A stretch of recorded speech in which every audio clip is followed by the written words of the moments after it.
Washington Journal continues. Welcome back. Elaine Donnelly is with us. She is founder and president of the Center for Military Readiness, and she's here with us to talk about the president's decision to ban transgender individuals from serving in the U.S. military. Thanks so much for being here. I'm delighted to be here. And help us understand what your organization is and what your mission is. The Center for Military Readiness is an independent public policy organization, and we report on and analyze military social issues. So we're very busy on a lot of different issues, and right now what the President has done in supporting the troops is a good thing for the military, because it isn't about banning people from the military. There's a number of people who are not eligible for the armed forces. This includes people who have mental conditions, psychological conditions. If you're claustrophobic, you can't be a submariner. Even relatively minor physical conditions can cause you to be ineligible. So the President has said, let's get the ball rolling. The next step will be formal directives to repeal what President Obama put in place in the last 2 years of his administration. President Obama said to the military, well, you have to pretend that you can change gender, even though science says that you cannot. It expects military doctors and nurses to be involved in or perform medical procedures that they know are unethical. If you operate on normal, healthy organs and then someone has a psychological condition, it's not going to improve that condition, but it is going to affect an awful lot of people. The President realizes that women have an interest in this. If we have an open-door policy in private areas where there is an expectation of minimal privacy, and now we have training programs telling women, well, you have to get used to the idea of biological men in your showers in private areas. I think common sense tells you that's not a good thing for the military. And nothing about any of this would improve military readiness or morale. We know that 3 branches of the service, Army, Air Force, and Marine Corps, asked for at least a 2-year delay before full implementation. And I think the President has done a very good thing in listening to those military leaders and saying, enough, we've had enough time. We need to reassess everything put in place by the previous administration and reinstate sound policy that will benefit everyone, including all of us and taxpayers. We don't want our defense dollars used for transgender surgeries that attempt to change appearance, but don't really change gender or solve the underlying psychological problem. Yeah, let's hear an opposing view, and I'd like to get your reaction to it on the other side. This Sure. is Democratic Congressman Jared Polis. He's co-chair of the House LGBT caucus, and he's talking about the president's proposed ban on transgender individuals. Our military service should be about defending our freedom, not a mechanism to deny Americans our freedom. And transgender Americans, like any American, should be able to serve our nation wearing our uniform to the full extent of their merits and abilities. The units and service members who rely on their transgender teammates are now faced with uncertainty about the future, possible holes in our readiness, and holes in our cohesive units that have formed and trained so hard, where each and every member of those teams are essential for our mission's success. And when transgender service members are supposed to be focusing on their missions, now they're grappled with questions about their own future in the military today and tomorrow. It's a dangerous world, and we can't afford to weaken our military by kicking out high-performing service members just because of their gender identity. And there's a story here, originally reported by the New York Times, but summarized here in The Hill. It says, Mattis appalled by Trump tweets announcing transgender ban. It says, Defense Secretary James Mattis was apparently on vacation at the time of Trump's decision, and when he found out about it, the report described him as appalled. So you heard the congressman there. You see this report from James Mattis. So what are your specific objections? Well, first of all, I would question the New York Times assessment of the Secretary of Defense's mood. I don't think there's any evidence of that. This president does do things in an unconventional way. He announced what his intent is. That is leadership. But of course, everyone knows, and I think the New York Times and Congressman Polis needs to understand, you need to have formal changes in regulations that are on the books right now. They were left there by the previous administration. People are not going to be affected adversely in the way, I mean, Congressman Polis needs to calm down. Anytime there is a change from one administration to another, and I've seen this happen several times in history, if a policy change is made, individuals can be protected from adverse effects, but the policy still needs to change. The primary principle is it's not about individuals. If you talk about people who aren't allowed to serve, well, that includes people who are anorexic, who believe that they are overweight, even though they are rail thin. Do we admit people in the military who have such a psychological problem? No, we don't. If you have air sickness or seasickness, you're not eligible to be in the armed forces. There are large groups of people who can serve their country in other ways, but we don't treat our military like it's just another equal opportunity employer. It's there to defend the country. This includes the military health system. The military health system is a force multiplier. It's there to keep the troops healthy and their families so that they are ready to deploy when needed. The LGBT activist groups, who, by the way, wrote a lot of these policy directives that need to be repealed, they're saying, well, everything should be put at the disposal of people who are confused about their sexuality. Now, gender dysphoria, that's the name of the disorder, gender dysphoria must be very difficult to deal with, to live with. Obviously, you have to have compassion, and families need to be supportive of people who are going through this kind of a condition. But the military is not obligated to provide expensive surgeries, $135,000 each on average for thousands of people. Imagine the economic incentive. After only 18 months, you can join the military under directives that need to be repealed. The impact on this, billions of dollars, would be wasted if this policy goes into effect. The next step is to include dependents, including minor children. This gets into an area of psychology where there's a lot of alarm because young children are not capable of even understanding what sexuality is, much less being able to judge whether they should have irreversible hormone therapy or surgeries on young children. Most young children who have confusion of this kind outgrow it, and yet the military health system, according to Congressman Polis and all of his activists, they want to politicize it. They want to force doctors and nurses to perform procedures that they know are unethical, contrary to medical ethics or their own personal standards of values. These kinds of things are demoralizing. There's also this problem of time off. In order to prepare for these surgeries and hormone treatments, there is something called real-life experience in these directives. It means that a person who is sexually confused can take as much as a year off to live as a person of the opposite sex, out of uniform. Or they can do it, say, being a man during the day or a woman at night. It's called RLE. This is now an official DOD directive that the president indicates he's going to repeal. How demoralizing this is for people in a unit to see their commander be a man during the day and go out dancing as a woman at night.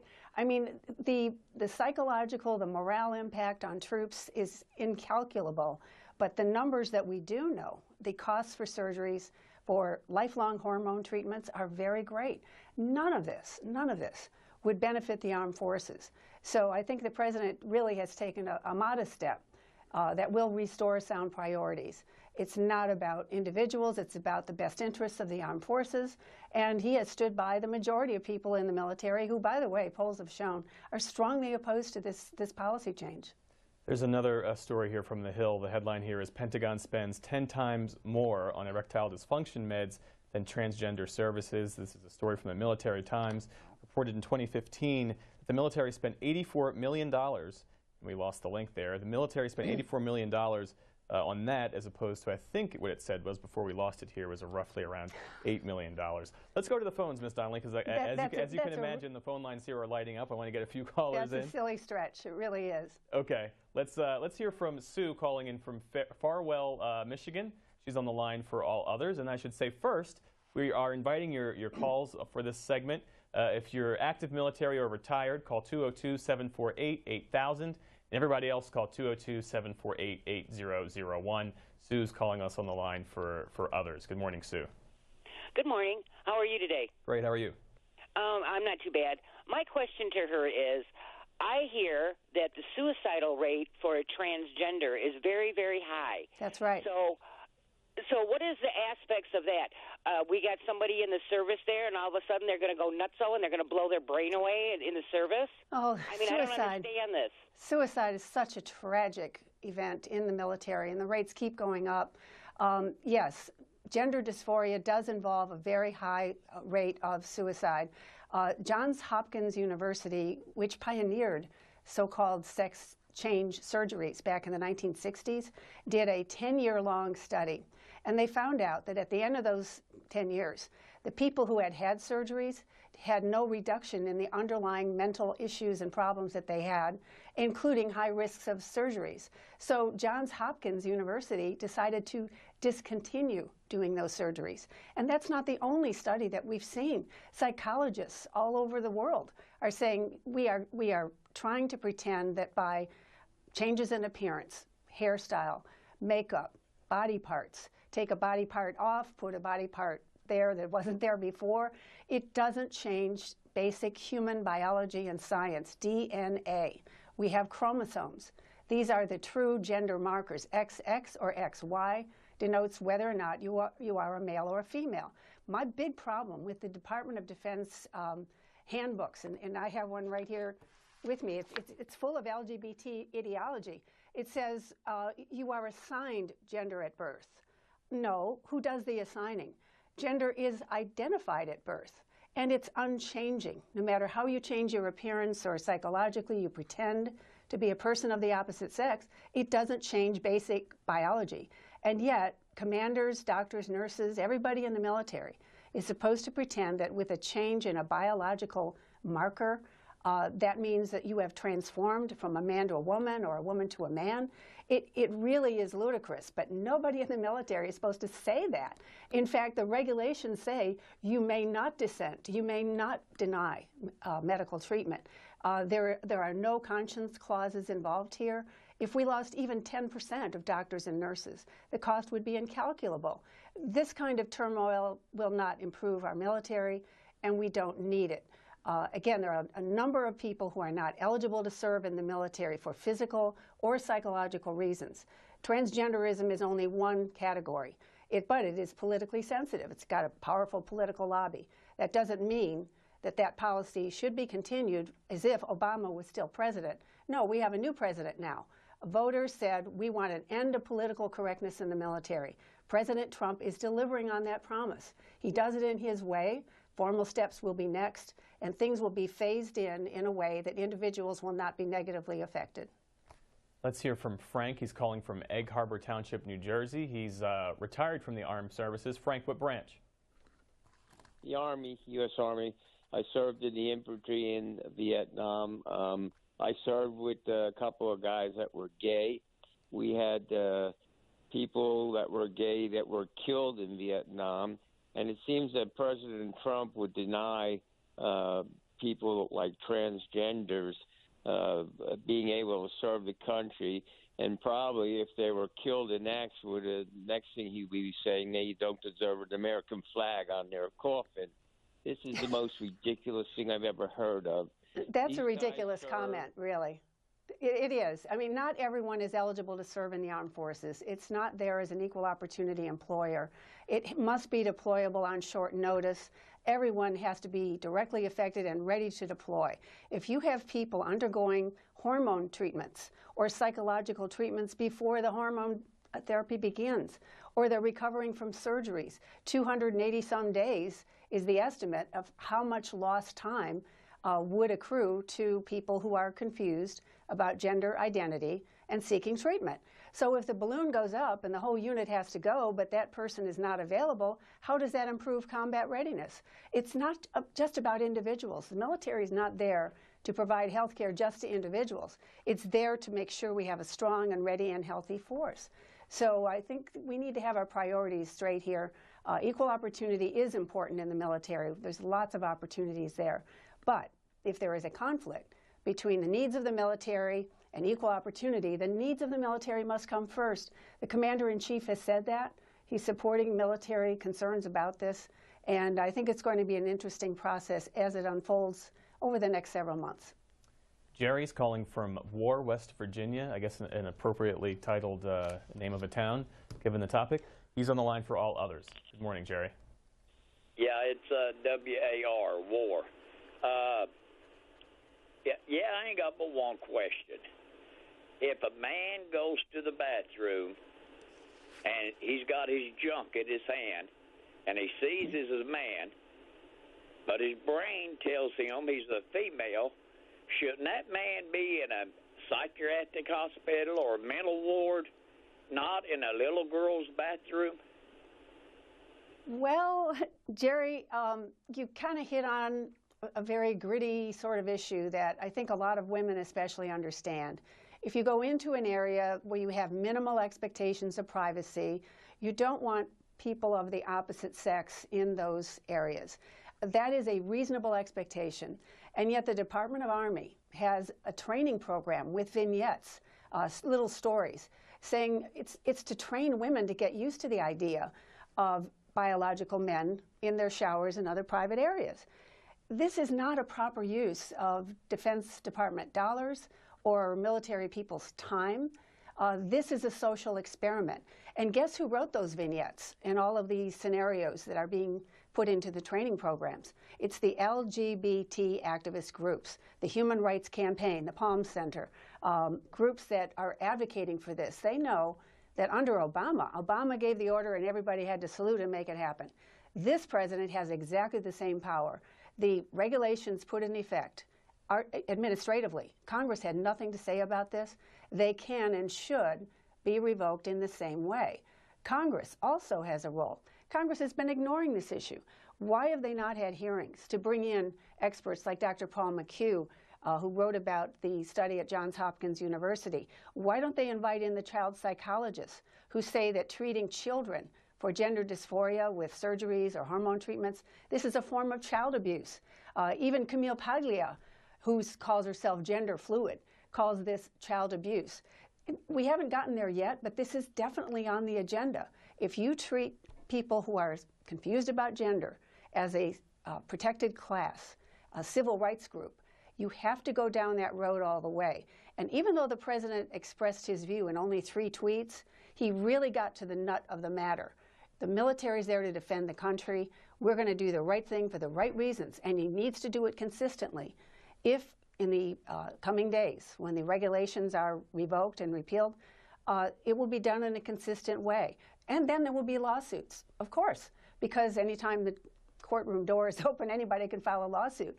But the courts will defer to the president's judgment if he is basing it on military readiness as the paramount value. And I believe he will. And I think all the military leaders are breathing a sigh of relief that the president has shown leadership in this area. We have this tweet here from someone named Jill Lewis. She writes, "Trans people are scary enough that I should fear them in a public restroom, but they're too weak to be in the armed forces." What do you make of that? Well, when you're undergoing hormone treatments as a man, it does feminize your body, and you're not going to be as strong. Conversely, a woman who gets testosterone and other androgens will have a different appearance, more like a man, but not as strong as a man. So if you have people who are in transition, commanders have to figure out, where do I put this person to do a job as opposed to another person? There's someone going into the Navy SEALs, a man transitioning to a woman, and the announcement was made, well, now we're going to have a woman in the Navy SEALs.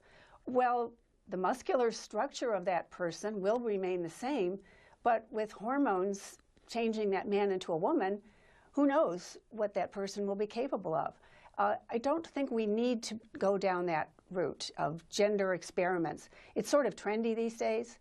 A lot of people think it's kind of cool, you know, the Caitlyn Jenner syndrome.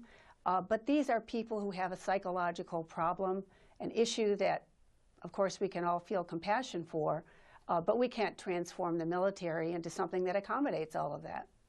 Let's get some more of these calls in. We have Mary calling from Swarthmore, Pennsylvania. She's retired military. When and where did you serve, Mary? I served around the country and the world in the medical corps.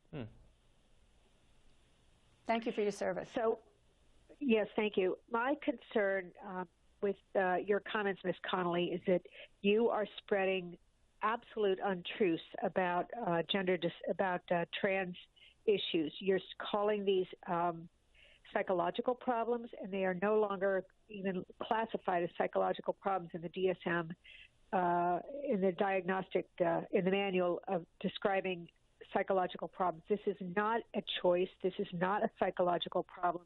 This is... The name was changed to gender dysphoria.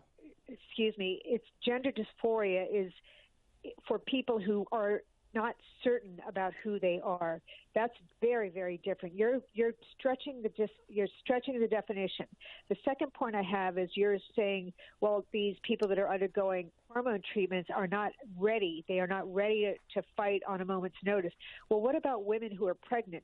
They are not ready to fight at a moment's notice. They are not allowed to deploy. They're not allowed to deploy during pregnancy or for weeks or months after pregnancy. So why don't you kick all women of childbearing years out of the military? Your arguments just do not hold weight, and they are biased against people who have no mental health problems. They are just...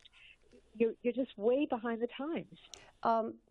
You actually confirmed my point. Gender dysphoria is the new name for what used to be called gender identity disorder. They just changed the name a little bit. But it is a psychological condition. Even the LGBT activists know that and have admitted that. They expect medical treatment for it. So I am on sound ground on that point. As for women, pregnant women, the military made the decision that women are so valuable to the armed forces, and we do have women in great numbers, that accommodations would be made. Yes, there are sometimes inconveniences, sometimes pregnancy rates interfere with deployability, but the military made that conscious decision that women are so valuable that we're going to do that anyway. There is no evidence that having people with psychological issues, whether it's claustrophobia or anorexia or being afraid of heights, that people in those categories improve or benefit military readiness. Gender dysphoria, however, has become a politicized issue. It's like a pressure group. LGBT activists were invited into the Pentagon to create for themselves almost a new industry. There is a group of advisors called SCCCs, Service Coordinating Cells, which are supposed to be available to commanders who wonder, what do I do with this soldier, a soldier named Marty, who says he's pregnant? How do I deal with that? Well, you're supposed to call up the LGBT activist groups, the SCCCs, officially paid for and organized by the Department of Defense. Every one of these scenarios about kind of unusual things that are going to happen with people who want to be treated as the opposite sex, everything is supposed to be coordinated by LGBT theorists. But their theories really don't hold up. You cannot say, you cannot prove, there is no science, no biological science will say that by changing appearance you can change gender. It just isn't possible. People who attempt to do that have a psychological issue. Again, we can have sympathy for them and compassion. Their family tries to undergo or to be supportive in various ways. But the military shouldn't be bullied into having to extend very expensive lifelong benefits to make these people feel more comfortable, even though for large periods of time, long periods of time, they would not even be available for deployment. Let's go to Spring Grove, Virginia, where Harry is on the line. He's a veteran. Good morning, Harry. Yes, good morning. First thing we'll get with what the lady just said about women being pregnant. All right? Women being pregnant is a total different sickness compared to when two men making love or two women making love or two women and man getting married. They need to be in a mental facility, not in the military, because they can't control their own mind, how they're going to work with the military. Well, I think the caller means pregnancy is a normal biological function of privilege, certainly for everybody involved, for parents, for women. But when you get into psychological conditions where people try to pretend or they're confused about gender identity, that is a psychological disorder. It's called gender dysphoria. And yet we're being told by the Department of Defense directives, doctors and nurses have to pretend that by giving certain hormone treatments or surgeries, that person can change their gender. There's no room for any dissent whatsoever, even though medical ethics say you don't operate on healthy organs, you don't remove healthy organs, especially when you know that at the end of that surgery and recovery and all the expense, $130,000 some dollars per person, at the end of that, you're still going to have that underlying psychological problem. We have to have respect for people who have mental disorders, and certainly this is something that modern science can deal with. But transgenderism in the military is really not compatible with having the best, strongest, ready force that we can have. That is what I think the President is saying as Commander-in-Chief. His officials who are subordinate to him will follow through, and I think the military will be much better for it. We have a tweet from someone named Greg Vanucci. He writes, "Psychology's diagnostic manual states gender dysphoria is a diagnosis only if it causes mental distress in that person." So that's a detail he offers. Let's go to Richard calling from Springdale, Arkansas, on the line for all others. Good morning. Well, good morning, C-SPAN. It's been a while. I have 2 points I'd like to make. Number one is I'm a taxpayer, and I don't care if you want to be a kangaroo. You do it on your own dime. We shouldn't be paying for this kind of procedures, period. Number two is I really think the human race is devolving